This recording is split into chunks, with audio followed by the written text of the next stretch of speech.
धन्यवाद जी तुहाडा भाजी, मैनूं ते कोई पता ही नहीं सी कि बोलना भी आ। लेकिन पंजाबी बारे जिन्नियां साडे स्टेज ते जिन्ने भी बैठे आ, बहुत इन्हां ने काम कीता पंजाबी वास्ते। ते देख लो कि असीं भी इन्हां तो सिख के ही इत्थे अज अगर मैं स्टेज ते खड़ी हां ते इन्हां तो सिख के ही खड़ी।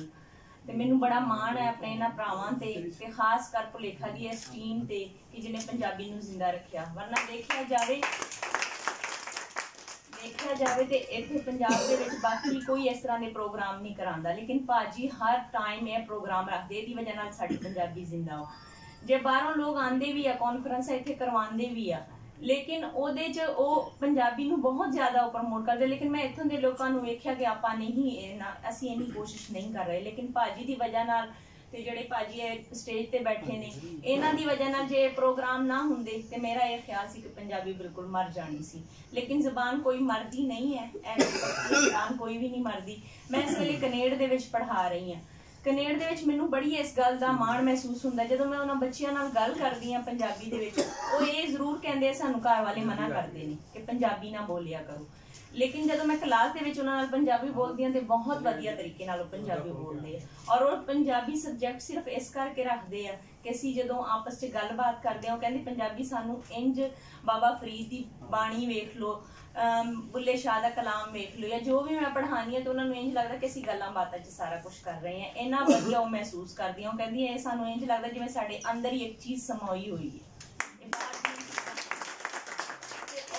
पंजाबी रब करेगा कदी भी नहीं मरेगी, ना ही इस पंजाब दे विच भी, ना उस पंजाब दे विच भी। अज बल्कि इंडिया के अखबार दे विच मरियम नवाज साहिबा की खबर आई सी, उन्होंने भी बड़ा इनू सराहिया कि देखो वो पंजाबी कहते हैं कि मिड पंजाबी नूं शुरू करवाओ, पहली क्लास तो शुरू करवाओ। उन्होंने अज इस खबर नूं, मैं पाकिस्तान गुरुद्वारा सिख प्रबंधक कमेटी की इस वेले जनरल सैकटरी हाँ, उन्होंने खबर मैनू भेजी, कहती है गुरमुखी च खबर है, सानू जरा दसो ये बारे कि की लिखिया होया वा। फिर मैं उन्होंने इंग्लिश च ट्रांसलेट करके दसिया कि खबर च तुहाडी तारीफ की गई है कि देखो कि किन्ना वधिया एक गल हुई है कि पाकिस्तान दे विचों इह गल निकली है।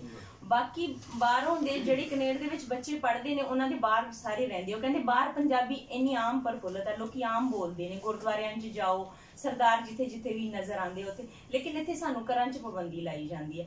ते रब ने की, मैं बड़ी इस गल ते मतलब मैनू अच्छा लगता वा, बच्चे अगे आने वाले बच्चे जरूर पंजाबी वाल भी तवज्जो देणगे। इहदा कारण ये नहीं असीं नहीं, इहदा कारण तुसीं हो जिहड़े तुसीं पंजाबी वास्ते इन्ना काम कर रहे हो, ते इहदी वजह नाल ही लोकां च इन्नी खुशी दा माहौल है कि अगे आने वाले टाइम दे विच बच्चे पंजाबी वाल जरूर तवज्जो देणगे।